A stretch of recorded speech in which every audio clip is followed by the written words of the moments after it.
tips off November 19th on FS1. Grandpa and I used to work on this together. And at the end of the day, we count W's. How has Ivy been able to take over? I mean, she replaced someone who was pretty darn good at coaching, and she has turned this program into her own image, her own style. She's consistently recruiting very well. They play well in the regular season. They play well in the postseason. What are the one or two things that she's done best as a head coach? Well, first off, she played for Coach McGraw and coached under her, so understanding what Coach McGraw did at Notre Dame to be so successful over the years. And it was creating a culture of excellence, and Niele Ivey's been able to sustain that. And then in recruiting, being able to relate to players is massive nowadays, especially with this generation. And Niele Ivey relates to players. And you think about, she has a son who's their B player's age, right? Jaden Ivey, who's now playing for Detroit, a lottery pick. Playing well, played at Purdue. And you just talk to Niele Ivey, you can tell how passionate she is and how much she loves Notre Dame, bleeds for the Irish. And that passion that you have for a school is infectious. That's working for her. Again, her 5th season in charge of this team. You know, all 9 Notre Dame Final Fours she was a part of, either as a player or as an assistant coach. It's a lot. Sophie Swanson hurt her ankle there backpedaling, so she's going to take a little breather here. On the other side, what about Katie Gearlds? What does she still need to do? Where can she take this program? It's early in the season. There are very few teams who are going to be able to hang with a team as good as Notre Dame. What do you want to see in the next few weeks with her team specifically? This team just needs reps together on the floor. They need to get used to playing with one another. They took a foreign trip this year over in Spain a little bit. But still, it's a matter of getting reps on the floor in game scenarios. And right now, this is just a new roster. You have freshmen coming in, you have transfers coming in. It simply just takes time. And in a world of instant gratification, no one wants to hear that. But the one thing Coach Gearlds can get her team to do is play hard. And you can't teach that necessarily. That's just something you have. And she's already spoken to how competitive this team is. And look, they fought back throughout courses of this game. They haven't just laid down and given up. Right. And you can tell when talking with her and watching the team at shoot-around, there's a more positive vibe. It's just different than what we saw last year. And another athletic finish from Hidalgo, who continues her onslaught against this Boilermaker team. Defensive statistics don't even tell the story, but she's also got 22 points on the day. The change of speed and loading that dribble makes her so lethal. Hannah Hidalgo is so quick, no one can stay in front of her. She's stealth. I love how she reads the defense as well, and it's not just the primary defender, it's that secondary defender sliding over. She's reading and weaving at the same time. 6 steals and 5 rebounds go along with her 22 points. I am going to put a prediction. She'll get a double-double at some point this season on steals and points alone. I wouldn't be surprised. That's going to happen. She is a rare basketball player where it's genuinely exciting watching her play defense. Reagan Bass with the and 1. And that's what Katie Gearlds needs Reagan Bass to do. From that elbow position, feeling where the defense is on her back and generating offense, coming in, finishing towards the basket. That play right there, Bass went up trying to finish the shot, not trying to get the foul called. That's the difference in why the ball goes in the rim. That's foul number 4 on Cassam Prosper, the only player in the game in any real foul trouble at this point.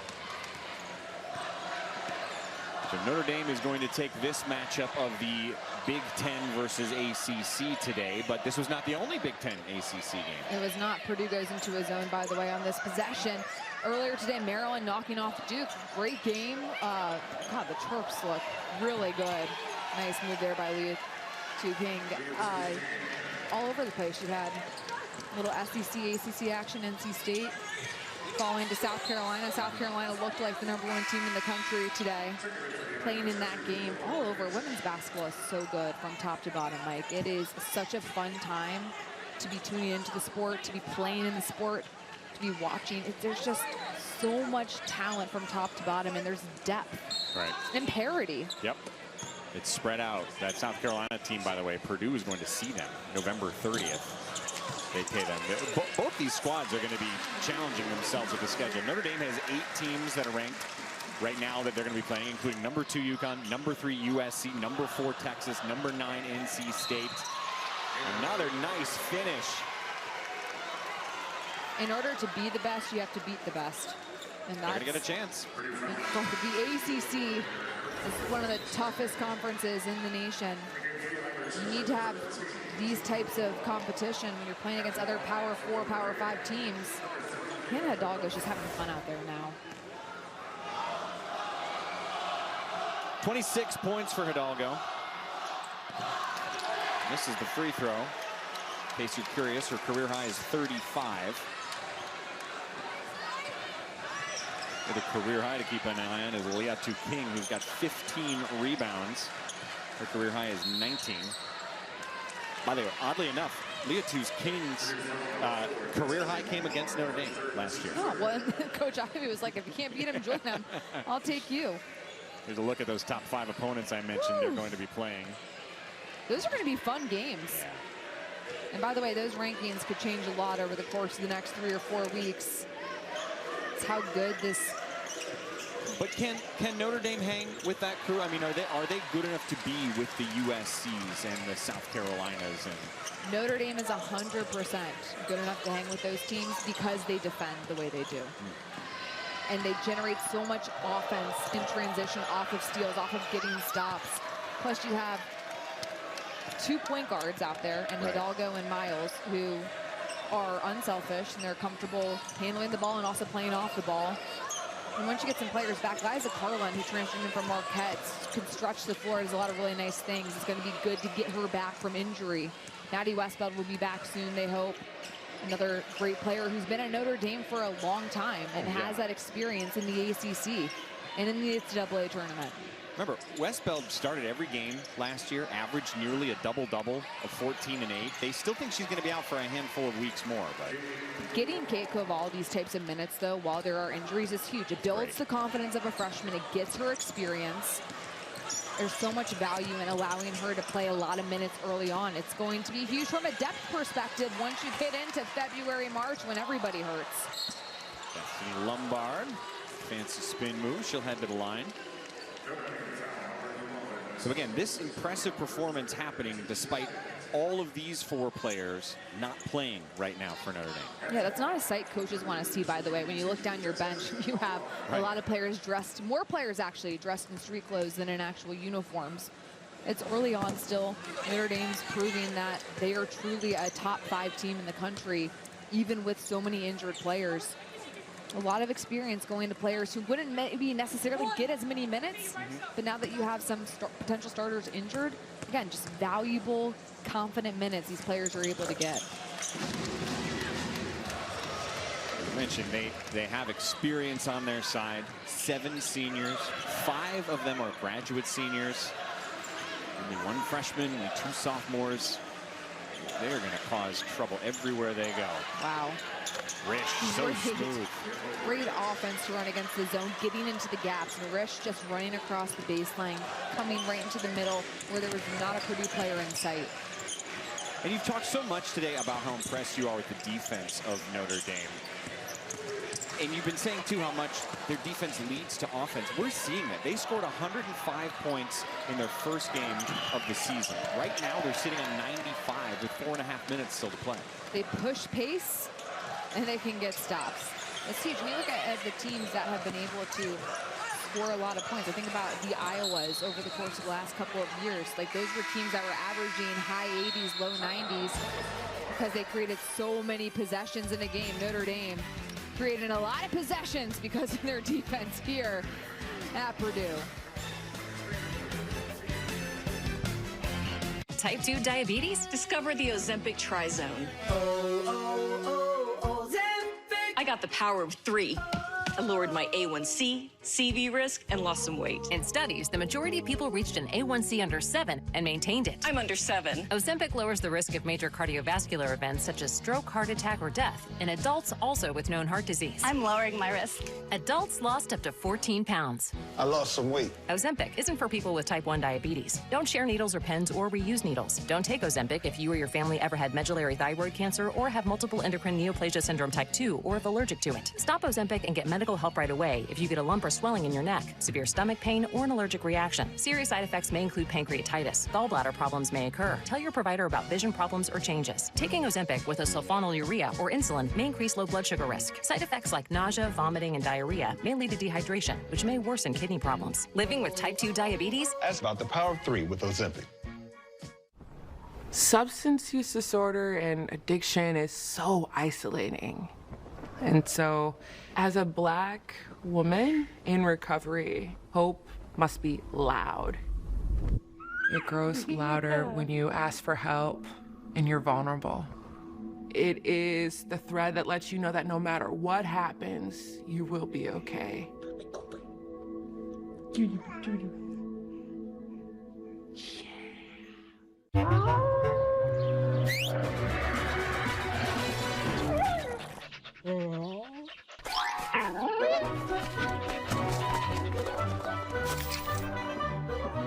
Red Bull gives you wings. It's big, it's back, and it's only $6. Get the big box y'all love today. And this holiday season, you can order a Cajun-style turkey at your local Popeyes. Love that chicken from Popeyes.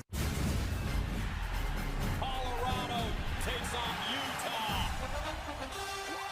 Big noon Saturday on Fox. Well, Fox Sports proudly salutes our nation's veterans and the organizations that serve them every day. Our veterans deserve to live with dignity and independence, not on the streets. That is why we are making Camo our cause this Veterans Day in support of the Honor U.S. Vets campaign. Post wearing camo and social with hashtag HonorUSVets and visit go.fox/USVets to learn how you can help end veteran homelessness. Here, we're in the final 4 minutes and 18 seconds of the Notre Dame Fighting Irish taking down Purdue. It's a game that started off with Notre Dame scoring the first 9 points. They were up 16-3 as Hannah Hidalgo was doing everything defensively and offensively. She had 11 points in the first quarter. The Irish never looked back, forcing turnovers, getting tons of rebounds. They're out rebounding Purdue right now, 50-26. And they don't have a fully healthy roster, Mike.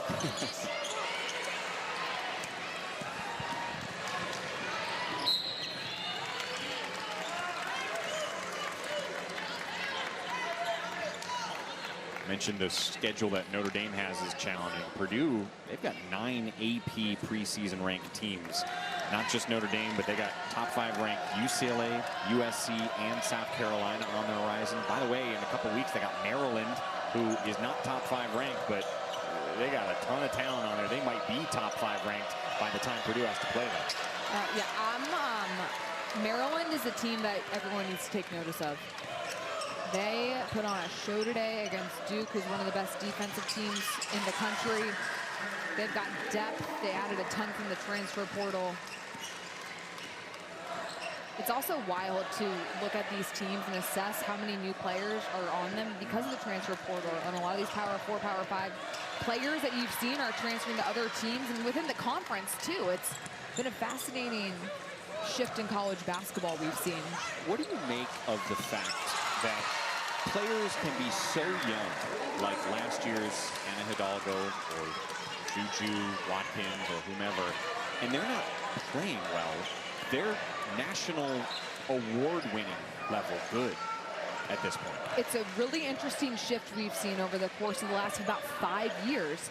Been freshmen coming in. I think going back to like Paige Beckers, Caitlin Clark coming in as freshmen, Juju Watkins, obviously, Hannah Hidalgo. And at the high school level, there's so many more opportunities right now for young players.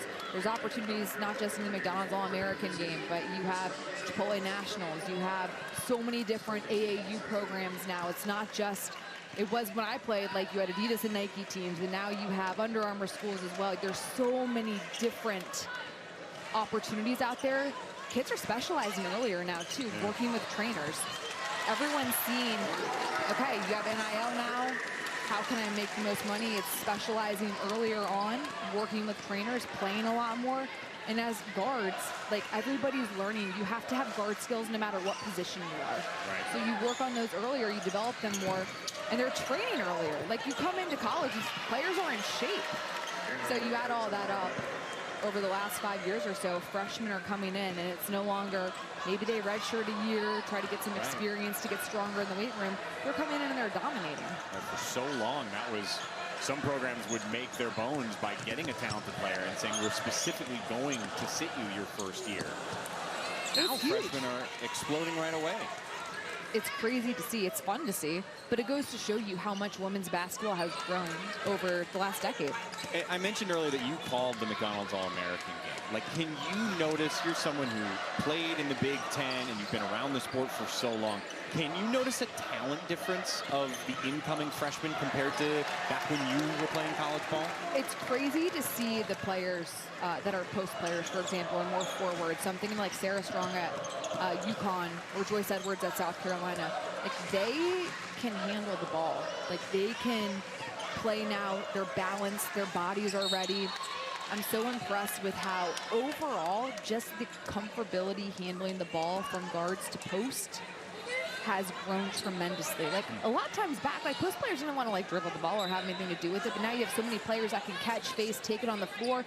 And I think about at the next level, and Asia Wilson, who has continued to develop her game. Like, she can hit the three, she can play face up, she can score in a variety of ways at 6'4", playing positionless basketball, and it's starting at a younger level now. Players are learning how to be more positionless.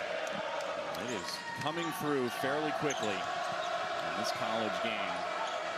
See Anna Hidalgo starting off her sophomore year in a wonderful way. The Fighting Irish now have 99 points. They're going to improve to 2-0 as they try to win the ACC yet again, with their sights set even further than the Sweet 16 they got to last year.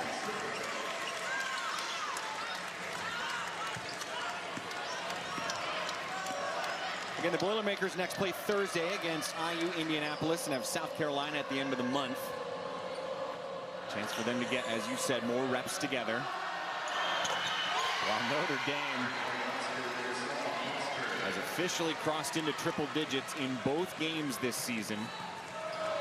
They gear up for USC in 2 weeks. That's 3 games away for them. First of 3 top 5 matchups potentially for them in a 3-week span.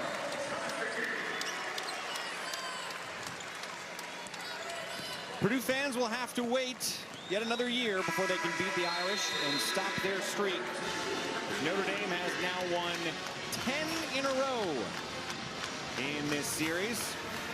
Have not lost since Katie Gerald was a player.